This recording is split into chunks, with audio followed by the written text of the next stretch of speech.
Welcome, Dr. Epic here, and today we are going to destroy the Empire of Japan and declare victory in the Pacific. But it's going to be victory with a question mark, because why did we go to war with Japan in the first place? Why did all this business start?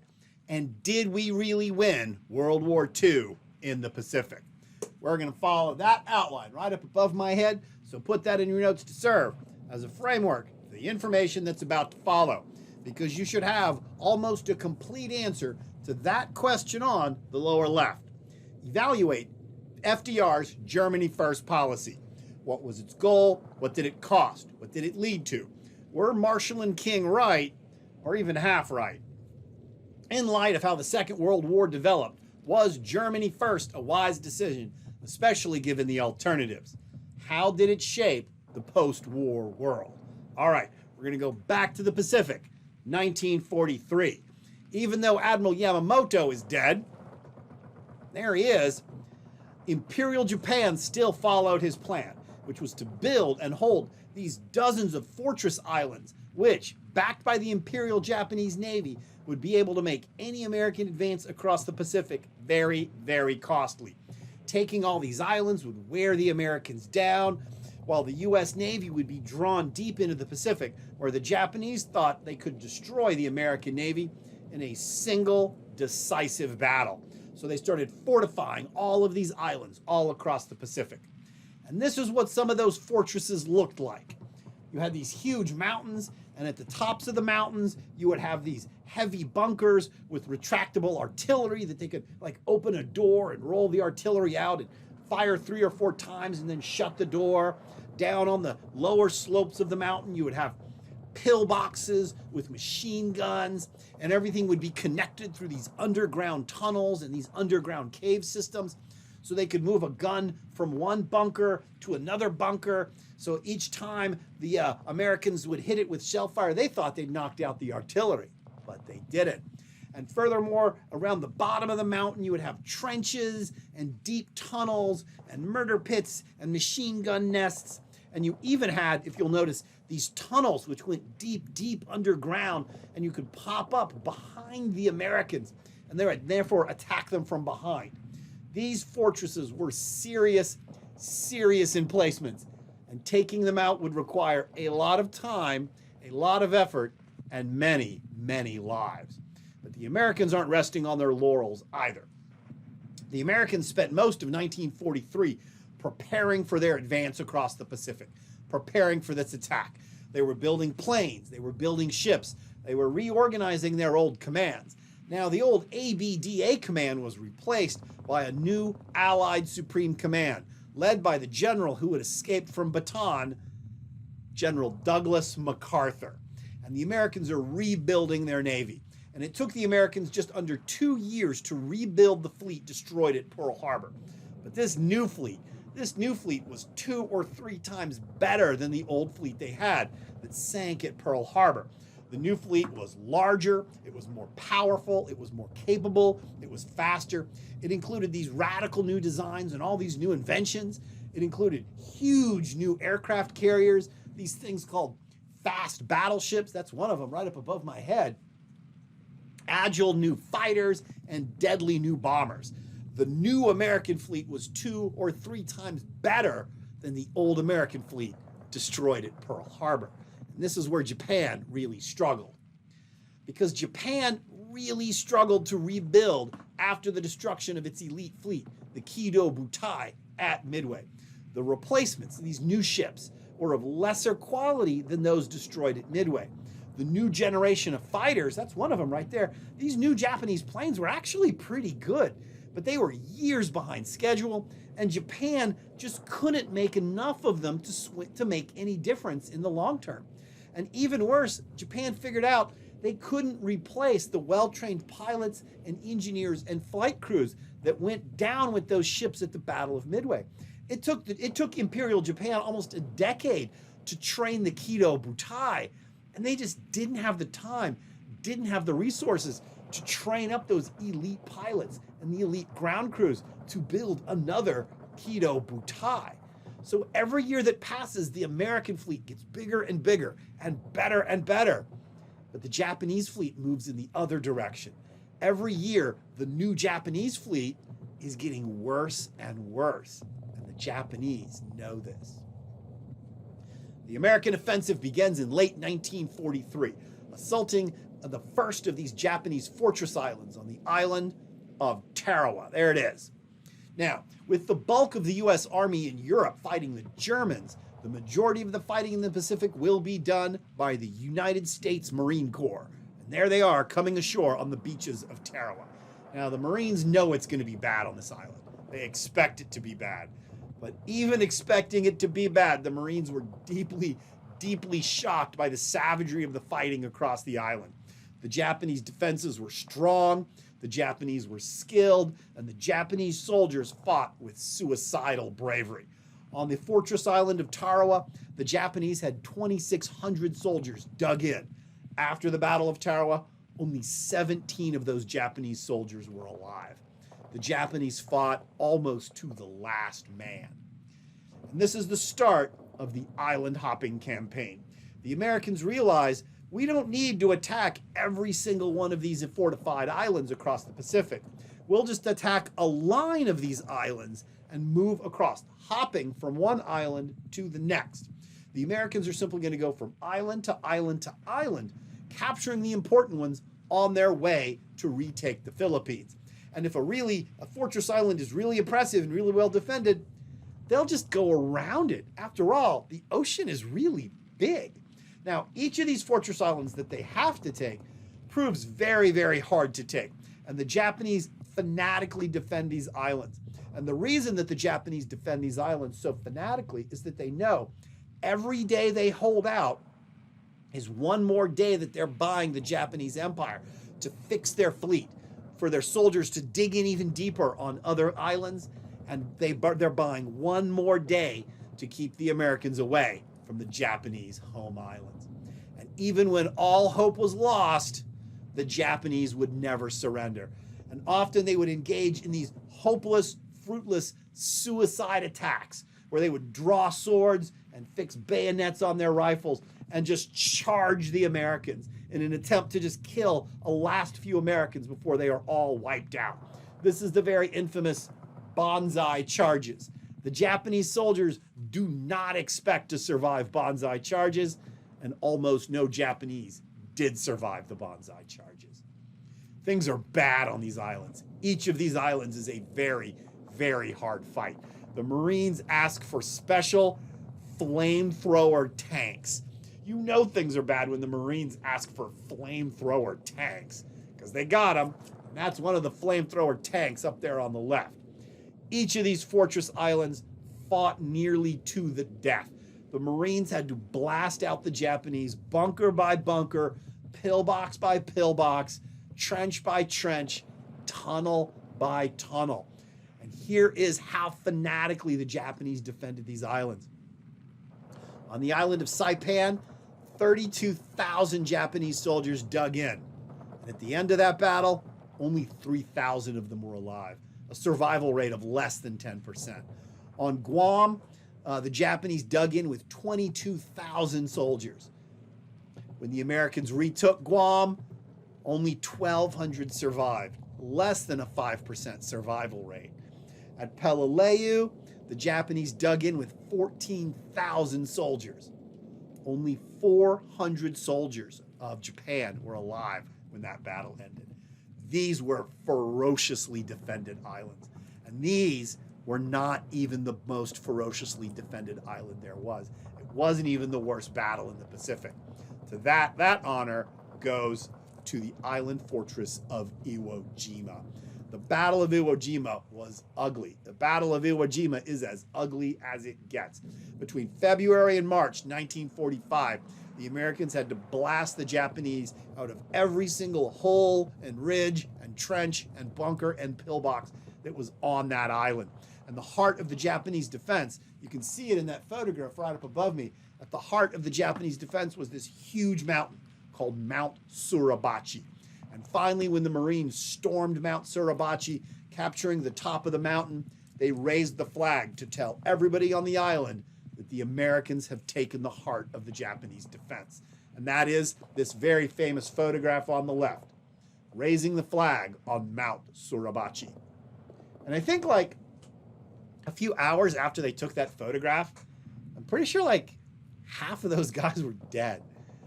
But again, the Japanese fanatically defended this island, which, and the island's as horrible as it gets. It's basically just a bunch of black sand and black coral rock. Nothing grows there. But it doesn't matter. The Japanese defended it. 20,000 Japanese soldiers dug in to defend that island. And after the Americans captured Iwo Jima, there were about 1,000 Japanese survivors. Incredible. The Japanese would fight till 95% of them died in battle. And scars of these horrible battles on these islands are scattered across the Pacific today. You can visit these islands, which are like these tropical paradises.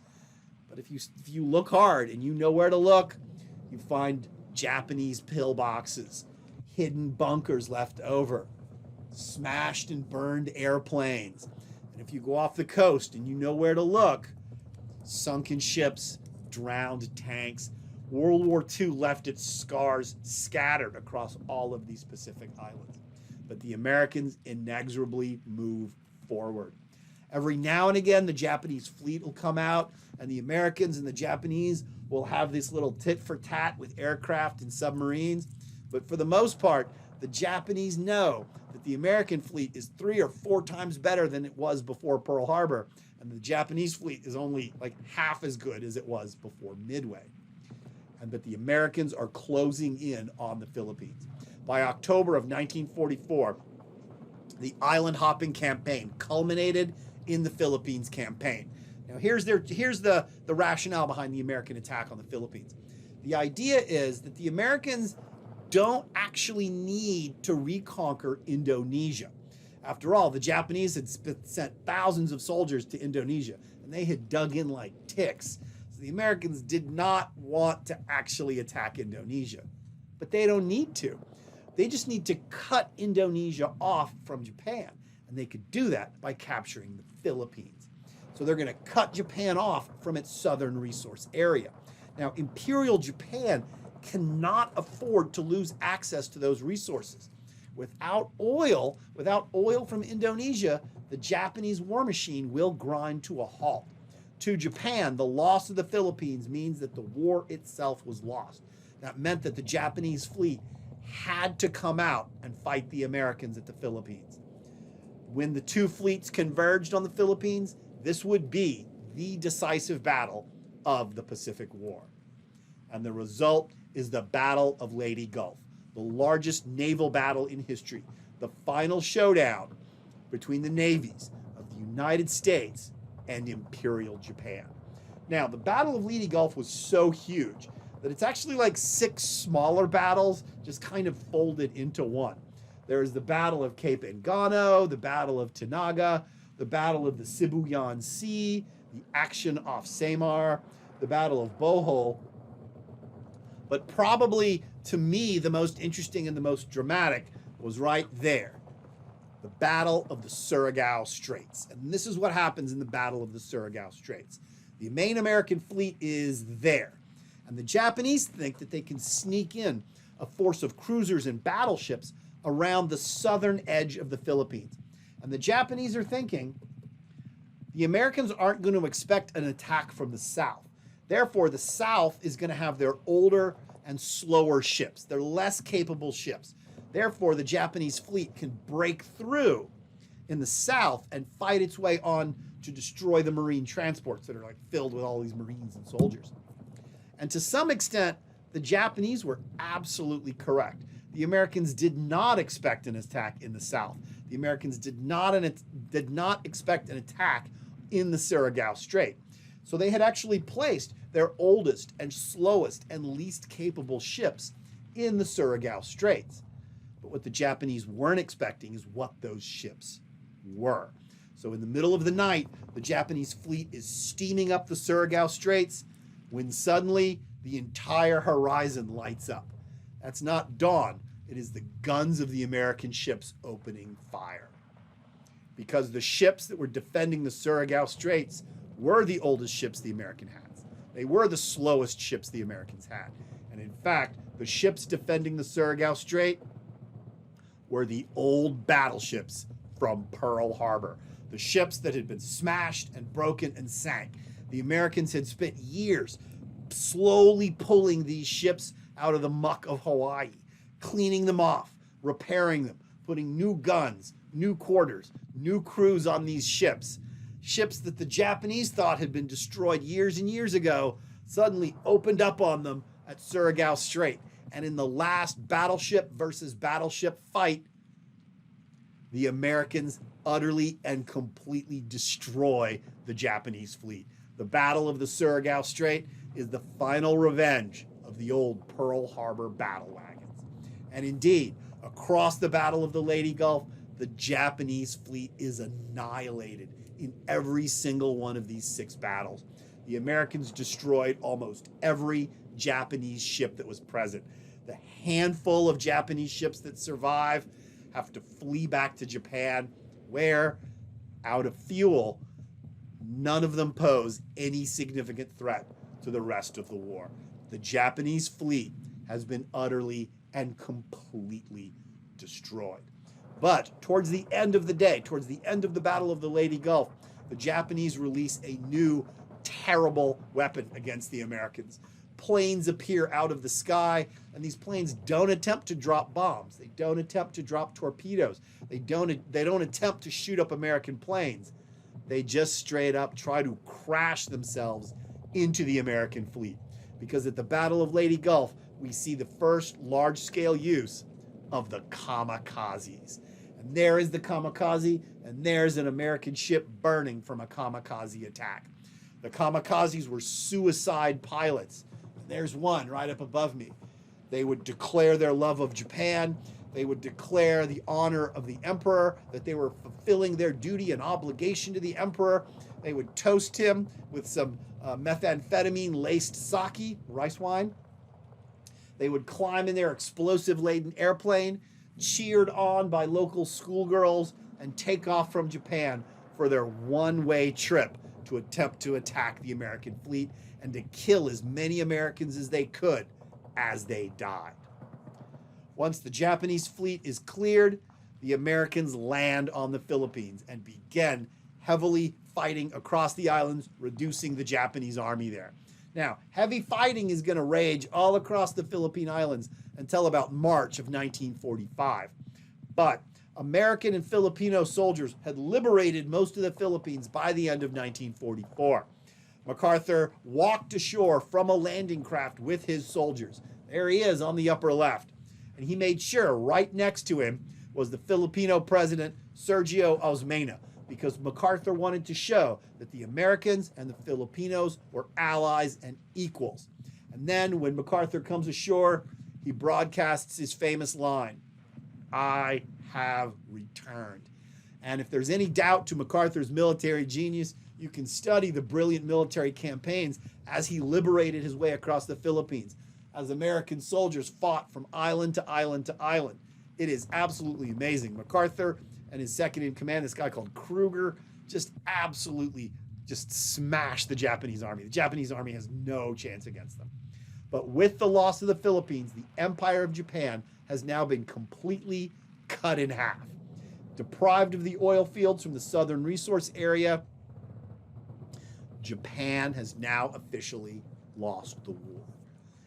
Yet Imperial Japan refused to accept this. They refused to surrender.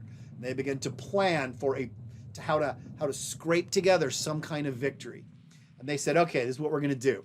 We're going to make the cost of physically conquering the Japanese home islands so severe. We're going to cause so many casualties among the Americans that we will force some sort of peace deal from them. We'll force some kind of armistice for the Americans, because they're not going to lose that many soldiers and sailors just to conquer the Japanese islands. They began to make the final fight for Japan as bloody and as gory as they can get. And they can do it, because remember, most of the Japanese army is still intact by the beginning of 1945. The majority of the Japanese army has been in China the whole time, fighting the Chinese. And Japan begins to pull these crack infantry divisions from China, especially the area called Manchuria, to the home islands, getting ready for this big final showdown. And the showdown on the first of the home islands comes. The U.S. invade Okinawa. Now, Okinawa is the smallest of the Japanese home islands. It's the southernmost of the Japanese home islands, and they are determined to take it. And from April to March of 1945, they fight over the island of Okinawa, and it is a total bloodbath. 20,000 Americans die fighting across this island. And if the Japanese forces dug in on Okinawa, the Japanese had placed 110,000 soldiers on Okinawa. Less than 10,000 of them are alive at the end of the battle. The Japanese soldiers fight nearly to the death. But what really horrified the American wasn't the American dead. What really horrified the Americans wasn't the Japanese soldiers. It was what happened to the civilians of Okinawa. The civilians of Okinawa had hid in caves during the fighting, where many died in these caves because the Americans generally couldn't tell the difference between a group of civilians in a cave and a group of soldiers in the cave. And they would just roll up one of those flame-throwing tanks. But most awful was in the areas that had been captured by the Americans. The American soldiers began to witness the mass suicides of the Japanese civilians. Thousands of Okinawans killed themselves, throwing themselves into the ocean, throwing themselves off of these cliffs. And there it is on the upper left, the Okinawa suicide cliffs. And some of them, most horrifyingly, killed themselves because the Japanese government had handed out these things called suicide grenades. And they were small grenades that you could hold in your hand. You would pull the pin, hold it to your chest, and sing a song to the glory of the Japanese emperor. And then it would explode. 100,000 civilians die on Okinawa. 1 out of every 3 civilians on that island. It is an absolute bloodbath. The American soldiers can be seen weeping, trying to drag people away from these cliffs as these people leap off the cliffs to their deaths because they would rather die than be conquered by the Americans. Now, during the Battle of Okinawa, this is the moment that Nazi Germany actually surrenders. And that actually means nothing to the soldiers on Okinawa because that's like on the other side of the world. But right before the Nazis surrender, they send to the Japanese the plans for a lot of their secret weapons. They send them the plans for, super tanks, these Tiger tanks. The Japanese have no use for a super tank. They don't really have the machining ability to make, these advanced assault rifles. But they like those jet engines, and they like those rocket engines. And based around the German rocket and jet designs, the Japanese design a new and even more terrifying form of kamikaze. This becomes known as the cherry blossom, the Oka bomb. It was a piloted, rocket-guided missile. As you can see, the pilot would climb into the Oka. They would then rivet the pilot's companion shut. Now, he couldn't get out. There was no door. There was no landing gear. And then the Oka would be loaded into the bottom of a bomber. The bomber would see an American ship, pull the lever. The Oka would drop from the bottom of the bomb. The pilot would then ignite the rocket, and then he would then close, attempting to dive his jet-powered suicide plane into an American ship in order to kill as many Americans as possible. The Oka is a terrifying new weapon, and it kills a lot of Americans. The Americans are desperate to cripple the Japanese. They are desperate to smash the Japanese economy, and they decide to do this through large-scale strategic bombing. Starting in mid-1944, the Americans had begun a massive strategic bombing of the Japanese cities. And you can see their targets right up above me. Tokyo, Yokohama, Nagoya, Kobe, Osaka. All of these cities are targeted for destruction. This did actually cripple the Japanese industry. It did hamstring the Japanese economy, but it did not dampen the Japanese spirit to fight, and the Japanese dug in their heels and resisted even harder. And as the war dragged on, as the casualties from Okinawa and Iwo Jima began to mount, the bombing grew more savage and more direct. Particularly awful was what happened in March of 1945, an incident known as the firestorm at Tokyo. American bombers sailed over Tokyo and released incendiary bombs on a city made largely of paper and wood. They did actually destroy half of all the industry located in the city, but they did so by burning 100,000 people burned alive. Was the firebombing of Tokyo a war crime? Well, they definitely killed a lot of innocent people. Did it shorten the war? Well, yeah. I mean, it did destroy most of the industry in Tokyo. And Tokyo was already struggling with the ability to make planes and boats and ships and guns and firearms. But is it a war crime? Some people claim it was. There you go. There's an article by Hirohito Sato, The Great Tokyo Air Raid, an enormous war crime.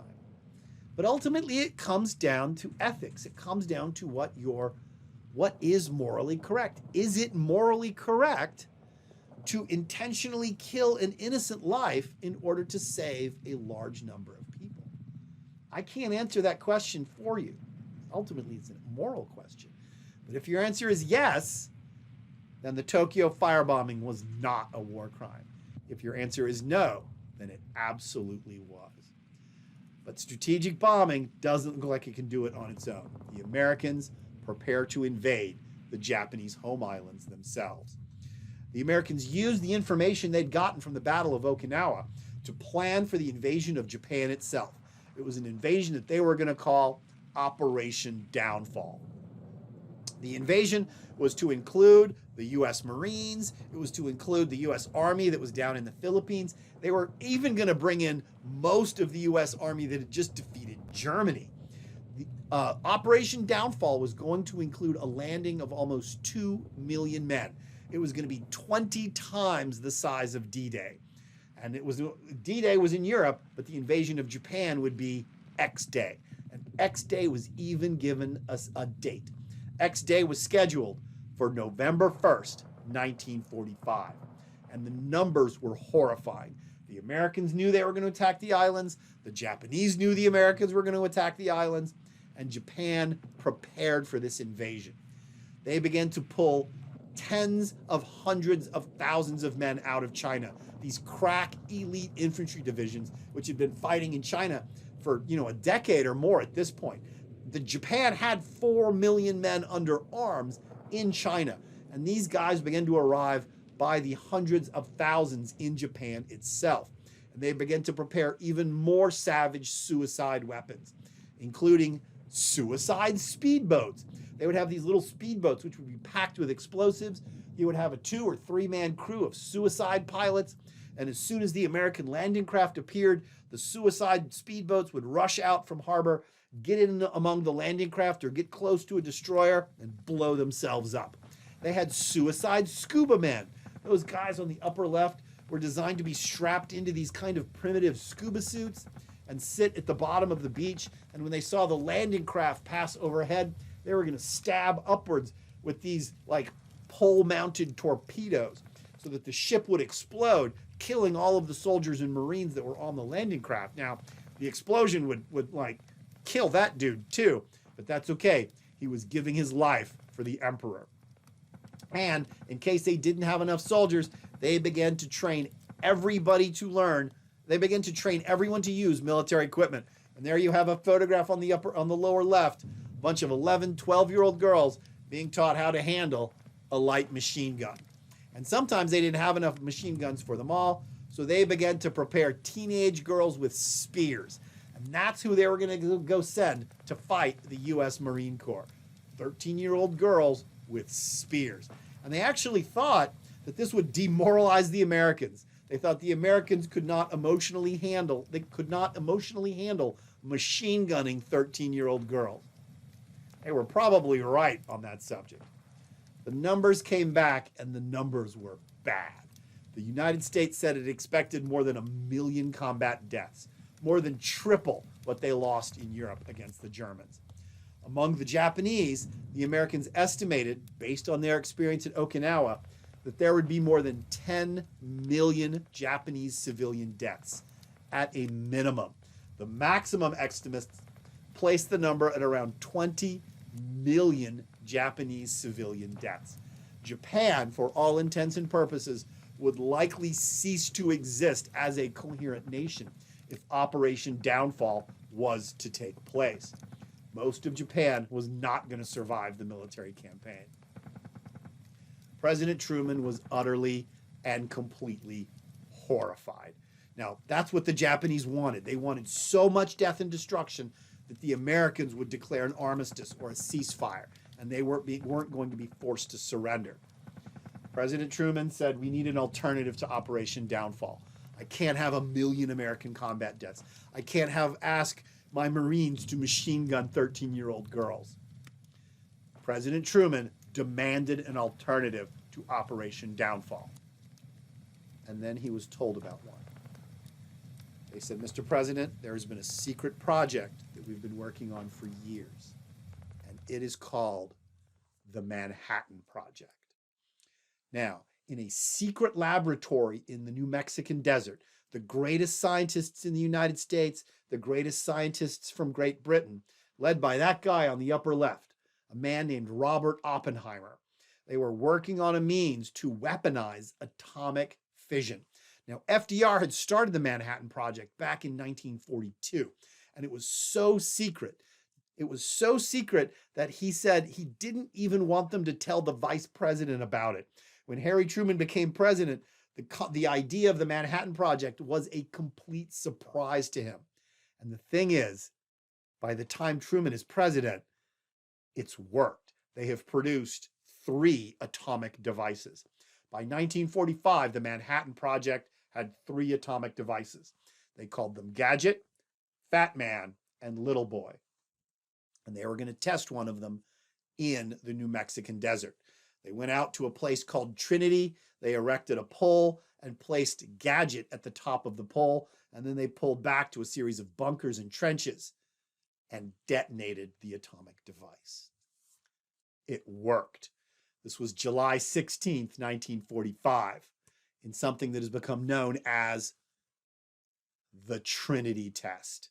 And suddenly, all of these scientists and engineers and mathematicians can finally see that their theories are correct, that this thing they've been trying to build for years works. But instead of celebrating, instead of erupting in laughter and applause and slapping each other on the back, as the scientists watched this flash of the sun appear in the middle of the New Mexican desert and this mushroom cloud rise into the sky, it slowly began to dawn on them that that thing was going to get used. That thing was going to be used on people. All right? They had 2 more devices, Fat Man and Little Boy, and they were being readied for Japan. But this is actually described best not by me. Let's actually go to Robert Oppenheimer himself. We knew the world would not be the same. Few people laughed. Few people cried. Most people were silent. I remembered the line from the Hindu scripture, the Bhagavad Gita. Vishnu is trying to persuade the prince that he should do his duty, and to impress him takes on his multi-armed form and says, "Now I am become death, the destroyer of worlds." I suppose we all thought that one way or another. And both of these devices are, in fact, used. On August 6th at Hiroshima, the Little Boy device is detonated. 3 days later at Nagasaki, the Fat Man is detonated as well. The first atomic bomb used in battle is dropped by that bomber right up above me, the Enola Gay. And in a flash of light, 180,000 people are killed. That's what Hiroshima looked like after the atomic bomb. 100,000 people die at Hiroshima. 80,000 are killed at Nagasaki. 2 devices. Now, it remains a subject of intense debate about the morality of the atomic bombing. Was the bomb necessary? Were the Japanese preparing to surrender before the bomb? The answer to that is easy, because the answer is no. The Japanese were not preparing to surrender. It is the bomb itself that triggered the final Japanese surrender. Was it moral? I don't know. I mean, the bomb worked. I mean, Japanese did surrender. Operation Downfall never took place. And again, somewhere between 10 and 20 million people were going to die during Operation Downfall, or at least that's what the planning said. So was it moral to incinerate 180,000 people with atomic fire to save 10 million? I don't know. I mean, the morality of the bomb remains unresolved.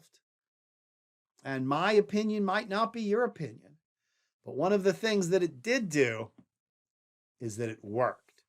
August 14th, 1945, the Empire of Japan agrees to surrender. They don't know that the Americans are out of bombs. They think the Americans have another 100 bombs. So the Japanese emperor bears the humiliation of surrender himself and agrees that for Japan to continue to exist as a nation, it must surrender. 5 days after Nagasaki, Imperial Japan surrenders. The formal ceremony is scheduled the next month, and it takes place right up above my head. On September 2nd, MacArthur signs for the United States and takes direct military control of the Japanese islands. The Second World War is over. Douglas MacArthur commanded the American occupation of Japan until 1949. He largely rewrote the Japanese Constitution and is indeed responsible for rebuilding Japan itself. In fact, the constitution that Japan uses to this day is the one written and approved by Douglas MacArthur. Yet, defeated Japan was treated very, very differently than the defeated Germany. The government in Japan itself was never abolished. The Emperor of Japan himself was absolved of all guilt. I mean, in Germany, they had the Nuremberg trials, 1,200 trials for war crimes and crimes against humanity. Over 200 Nazis were executed during the Nuremberg trials. In Japan, there's none of that. In a series of war crimes trials, only 28 senior Japanese leaders were convicted and executed. Japan never accepted war guilt for what they did, the atrocities they committed during the Second World War. Japan was allowed to get away with the argument that it was really just a few bad apples. They placed all of their war guilt on a few individuals and not on Japan itself.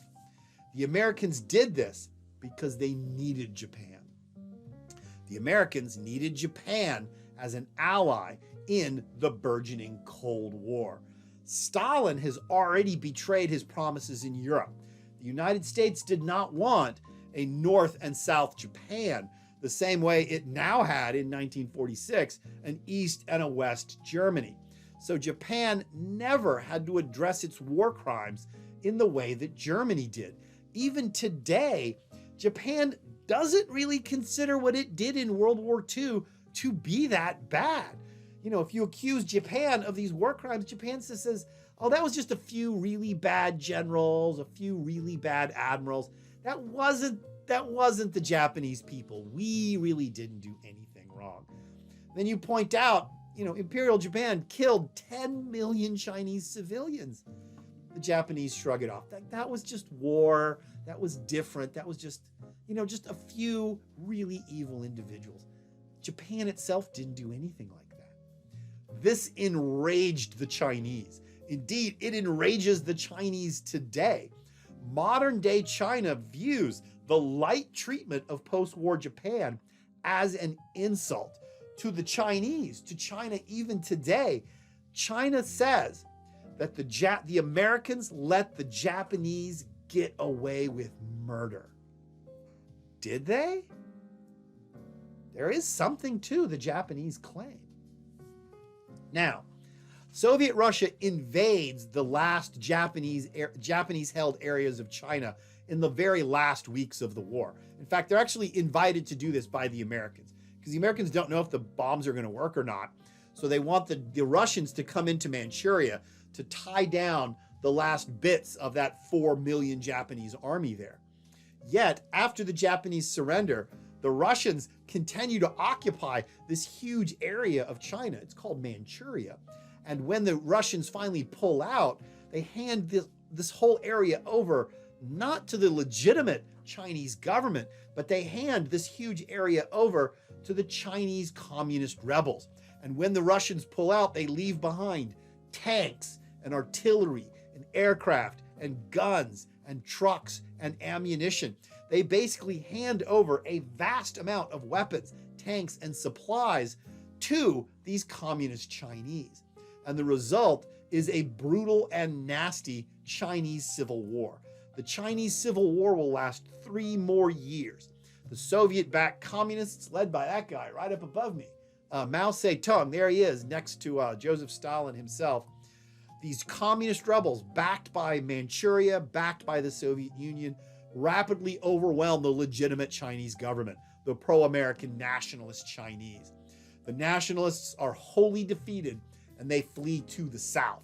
And eventually, the nationalists have to flee the country altogether.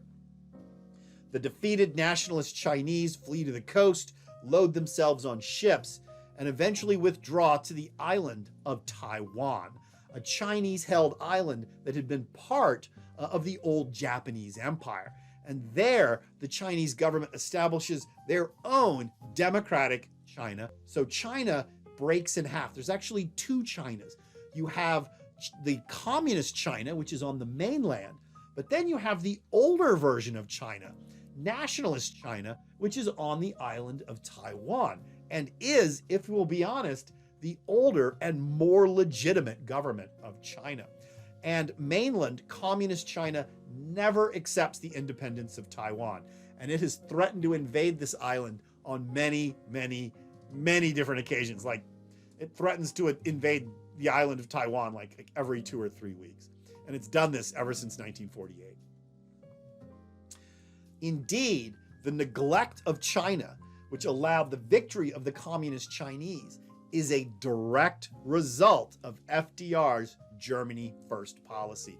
The focus on Germany allowed the Chinese front to stagnate, and it allowed the Russians to come in, and it allowed the Russians to arm and equip the communist Chinese, which is why we have communist China today. Now, Mao Zedong, that's him on the left, the leader of the communist Chinese, attempts to duplicate Stalin's own brutal industrialization of Russia, to engineer this great leap forward. And he's going to do it the same way. He's going to use terror, he's going to use state theft, and he's going to use murder to propel China into becoming this industrial powerhouse. But unlike Stalin, Mao Zedong does not actually succeed. He is largely unsuccessful. But his tactics end up starving and executing and murdering something around 50 million people or more. It's only a rough estimate. Mao Zedong becomes one of the greatest mass murderers in world history. And here we're going back to this, did we really win the Pacific War? Well, it's like this. All wars begin very messily, and all wars end very messily. And the irony of it over the Pacific War is what happens in Asia, what happens in China. And let's run through how all of this got started to begin with. The Japanese sneak attack on Pearl Harbor was a response to an American oil embargo. The Americans placed an embargo on oil to Japan to protest Japanese atrocities in China. Yet, at the very end of the war, the communists take over in China and end up committing even greater atrocities than Imperial Japan ever dreamed of. In fact, one of the greater ironies of the Second World War is that Imperial Japan was kinder to the Chinese people than the Chinese Communist government was. I mean, Imperial Japan didn't murder 50 million people in China. They only murdered 10. So let's actually look at both Europe and the Pacific. Let's look at these from like what triggered the war and where we were at the end of the war. Let's go back to Poland. Remember, war in Europe started when Nazi Germany violated the borders of Poland and extinguished Polish democracy. Yet we leap forward 6 years. In 1945, World War II in Europe ends with the Russians violating Polish borders and extinguishing Polish democracy. The reason the war started in Europe was never fulfilled. And in Asia, what triggered the Great War with the Empire of Japan was Japanese atrocities in China. So the war in the Pacific started to prevent Chinese civilians from being murdered by the Imperial Japanese government, and World War II in the Pacific ended with tens of millions of Chinese civilians murdered by their own government. You know, maybe, I mean, he might have been a Nazi turd, but was Charles Lindbergh kind of right the whole time? Should we really go trying to fix all of the problems of the world? Maybe we should just stay behind our oceans with our big, powerful fleet and not worry about what's going on in the rest of the world. Was he right the whole time? And this is a pertinent question because remember, China threatens to invade Taiwan like every other week. They threaten to invade Taiwan because Taiwan is the older and more legitimate government of China. And the difference is that in the 1950s, the 1960s, the 1970s, all of these threats were hollow. China was too backwards, too poor to actually take over Taiwan. But we're in the 21st century now. That's not true anymore. And a lot of people think that China is getting ready to finally make good on its threat and invade Taiwan. They might actually do it. And don't take my word for it, because this is what the nationalist government in Taiwan itself is now saying on the regular. They warn China is preparing for an assault on Taiwan, a country that the United States is bound to defend. Now, you should have a really good idea of how to answer that question there on the lower left. Evaluate FDR's Germany First policy. What was its goal? What did it cost? What did it lead to? Were Marshall and King right, or even half right? In light of how the Second World War developed, was Germany First a wise decision? Especially given the alternatives. Maybe we could have fought for the Southern Resource Area. Maybe we could have helped the Chinese a little more. Maybe we could have prevented a communist takeover of China. I don't know. None of those things happened in the real world. But what we do know is the Germany First policy shaped a lot of the world today. Right? And you'll be seeing that question again very soon. But next, we're going to move on to a topic inside America itself. We're going to talk about racism and racial discrimination. And I will see you there.